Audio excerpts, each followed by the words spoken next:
قبل آپ حضرات اس مکالمے سے انشاءاللہ مجھے اپنی ذات میں اللہ کی ذات سے قوی امید ہے کہ آپ اگر اس مکالمے کو تنہائی میں دل کی گہرائی سے اس کو تصور کریں گے تو انشاءاللہ ضرور بھی ضرور عقائد کا اصلاح ہو جائے گا۔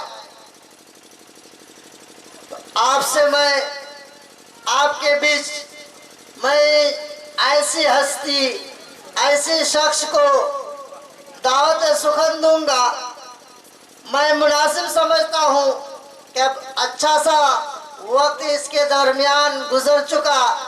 اگر السلام علیکم ورحمۃ اللہ وبرکاتہ۔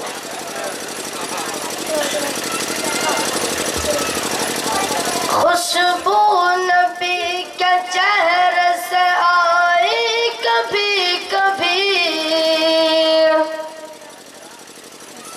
خوشبو نبی کے چہرے سے آئی کبھی کبھی، خوشبو نبی کے چہرے سے آئی کبھی کبھی، خوشبو نبی کے چہرے سے آئی کبھی کبھی، خوشبو نبی کے چہرے سے آئی کبھی کبھی، اور ہم نے جو نعت پاک سنائی کبھی کبھی، اور ہم نے جو نعت پاک سنائی کبھی کبھی، سبحان اللہ سبحان اللہ۔ کروٹ بدل بدل کے گزاری تمام رات، کہ کروٹ بدل بدل کے گزاری تمام رات، ہاں کروٹ بدل بدل کے گزاری تمام رات، کروٹ بدل بدل کے گزاری تمام رات، یاد آئی جب نبی کی چٹائی کبھی کبھی، یاد آئی جب نبی کی چٹائی کبھی کبھی، خوشبو نبی کے چہرے سے آئی کبھی کبھی، خوشبو نبی کے چہرے سے آئی کبھی کبھی، کہ ہوتا مصیبتوں میں ہے انسان مبتلا، کہ ہوتا مصیبتوں میں ہے انسان مبتلا، کہ ہوتا مصیبتوں میں ہے انسان مبتلا، کہ ہوتا مصیبتوں میں ہے انسان مبتلا، لیتا ہے امتحان خدا بھی کبھی کبھی، لیتا ہے امتحان خدا بھی کبھی کبھی، خوشبو نبی کے چہرے سے آئی کبھی کبھی، خوشبو نبی کے چہرے سے آئی کبھی کبھی، کہ شامل ہو جن کمائی میں ذرے حرام کی، کہ شامل ہو جن کمائی میں ذرے حرام کی، کہ شامل ہو جن کمائی میں ذرے حرام کی، کہ شامل ہو جن کمائی میں ذرے حرام کی، لٹتا ہے جلوہ جلوہ کمائی کبھی کبھی، لٹتا ہے جلوہ جلوہ کمائی کبھی کبھی، خوشبو نبی کے چہرے سے آئی کبھی کبھی، خوشبو نبی کے چہرے سے آئی کبھی کبھی۔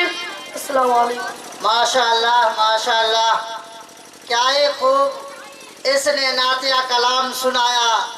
امید ہے کہ ہم سب کے دل باغ باغ ہو گئے ہوں گے، اور نہایت ہی خوشی اور مسرت کی ایک بات ہے کہ اب تک ہم لوگ جن کے انتظار میں منتظر تھے، ان کے ہی ساتھ ایک اور ہیرا ہے جو اب تک معلوم نہیں تھا، اب مجھے پتا چلا۔ میں مناسب سمجھتا ہوں کہ یہ سنہرا موقع آپ کو مل جائے، یہ آپ سے بہتر اور خوش نصیب اور خوش قسمت کیا ہوگا؟ یہی کہتا اللہ جب دیتا ہے تو بن مانگے عطا فرماتا ہے۔ کسی جگہ پہ لوگ تمنا کرنے کے باوجود اسے ایسی شخصیت کو ان کا معائنہ، ان کا مشاہدہ بہت ہی مشکل کن بات ہو جاتی ہے، لیکن آج آپ کے علاقے والے، آپ کے باغ مارا والے کتنا خوش نصیب ہے، بن مانگے آپ چترویدی سے ملاقات ہوتی ہے تو اچھے سے اچھے لچھے دار مقرر سے ملاقات ہوتی ہے، اچھے سے اچھے مصلح سے ملاقات ہوتی ہے، تو کیا آپ حضرات خوش قسمت ہیں؟ اسی لیے اللہ نے ارشاد فرمایا ہے، کیا جس کا مفہوم یہ ہے کہ بندہ کو جب نعمت ملتی ہے، ان نعمتوں کا جب شکر گزار نہیں ہوتا، قدردانی نہیں کرتا، تو اللہ تبارک تعالیٰ وہ نعمت چھین لیتا ہے۔ تو میرے بھائیوں، دوستوں، بزرگوں، یہ سنہرا موقع ہے کہ آج ہمارے ایک کے بعد دیگر بہت ایک سے ایک علماء کرام، علماء عظام، چترویدی اور محدث کبیر سے بھی ملاقات ہوتی ہے۔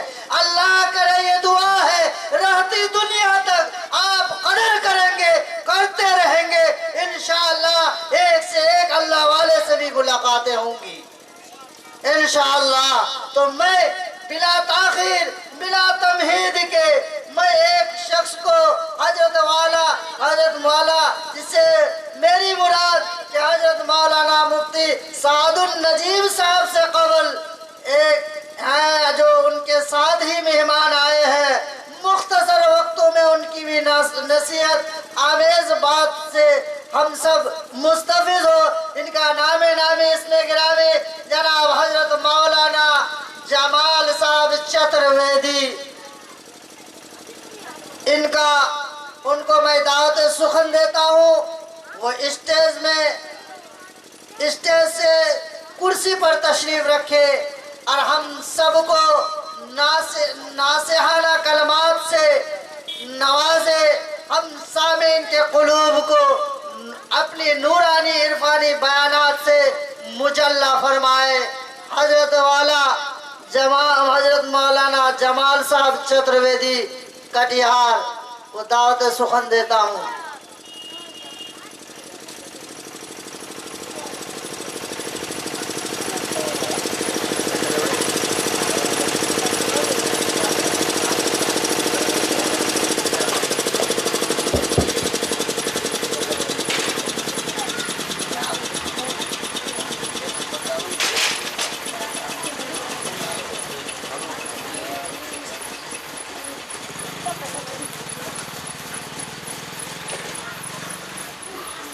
نحمده ونصلي على رسوله الكريم اما بعد بسم الله الرحمن الرحيم وقال تعالى الا تعبدوا الا الله صدق اللہ العظیم۔ آپ حضرات کے بیچ آ کر مجھے بہت خوشی ہوئی، آپ کے پڑھنے اور پڑھانے کا طور طریقہ مجھے بہت اچھا لگا۔ اللہ تعالیٰ ان قربانیوں کو قبول فرمائے۔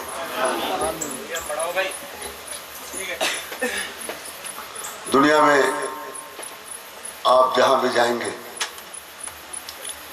جہاں بھی قرآن کی تعلیم سلیقے سے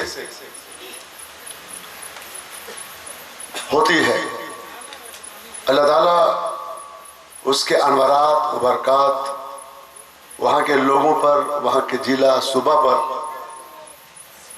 دکھا دیتے ہیں۔ بعض مرتبہ میں نے ہندوستان کے کم و بیش تمام اسٹیٹ میں میرا سفر ہو چکا ہے، کچھ مدرسوں کو میں نے ایسا دیکھا کہ ان کے پاس کوئی سر و سامان نہیں، لیکن شریعت اور سنت کے پابندی کے ساتھ ان لوگوں نے تعلیم کا سلسلہ شروع کیا، تو اللہ تعالیٰ نے وہ چیزیں انہیں عطا کی جو بڑے بڑے اداروں کو نصیب ہے۔ بے شک میرے استاد محترم مفتی عبداللہ صاحب فرمایا کرتے تھے درس کے دوران کہ دنیا میں جن لوگوں نے بھی قرآن کی خدمت کی ہے، چاہے جس لائن سے کی ہو، اللہ تعالیٰ ان کی خدمت کو ضائع نہیں کرتے، بے شک ضائع نہیں کرتے۔ ملا علی قاری نے لکھا ہے اور امام غزالی فرماتے ہیں کہ قیامت کے دن جو 7 آدمی اللہ کے عرش کے سائے کے نیچے ہوگا، ایک وہ شخص بھی ہوگا جو مسلمانوں کے بچوں کو قرآن پڑھاتے ہیں، کہ مسلمان کے بچوں کو قرآن پڑھانے والا حفاظ کرام علماء کرام کو بھی اللہ تعالیٰ کل قیامت کے دن جب کوئی سایہ نہ ہوگا، ایسے شخص کو اپنے عرش کا سایہ نصیب فرمائیں گے۔ سبحان اللہ سبحان اللہ۔ اور دوسرا وہ شخص جو بچپن میں قرآن پڑھا ہو اور بڑھاپے تک اس کی تلاوت کیا ہو، ایسے شخص کو بھی اللہ تعالیٰ قیامت کے دن اپنے عرش کا سایہ نصیب فرمائیں گے۔ آپ دنیا میں جہاں بھی جائیں، دنیا کے جس ملک میں جائیں، جو یہ خدمت انجام دے رہے ہیں، اللہ تعالیٰ ان کی زندگی میں بہار لا رکھے۔ دنیا میں جہاں بھی جنگل کے اندر، افریقہ کے جنگلوں کے اندر جو لوگ یہ خدمت انجام دے رہے ہیں، ان کی زندگی میں اللہ تعالیٰ بہار لا دی۔ تو قرآن کی خدمت جن کو بھی اللہ تعالیٰ نصیب فرمائے ہیں، وہ اس دنیا میں اللہ کے محبوب بندہ ہے۔ ہر انسان کو اللہ تعالیٰ نے یہ خدمت نصیب نہیں فرمائے، اس لیے ملا علی قاری لکھتے ہیں کہ جس کو اللہ تعالیٰ نے قرآن دیا اور کسی کو دنیا کی ساری چیزیں دے دی اور ایک شخص کو قرآن دیا، اور جس کو قرآن ملا اس نے دنیا والوں کی چیزوں کو دیکھ کر اگر اس کے منہ سے رال ٹپکتا ہے تو اس شخص نے خطا کی، کہ دنیا کی سب سے بڑی نعمت اگر کوئی چیز ہے تو وہ قرآن ہے۔ بے شک بے شک۔ اور اسلاف اور اکابر فرماتے ہیں کہ جس اساتذہ کو یہ خدمت اللہ دے دے، انہیں 2 رکعت نماز ایکسٹرا پڑھنا چاہیے شکرانے کی۔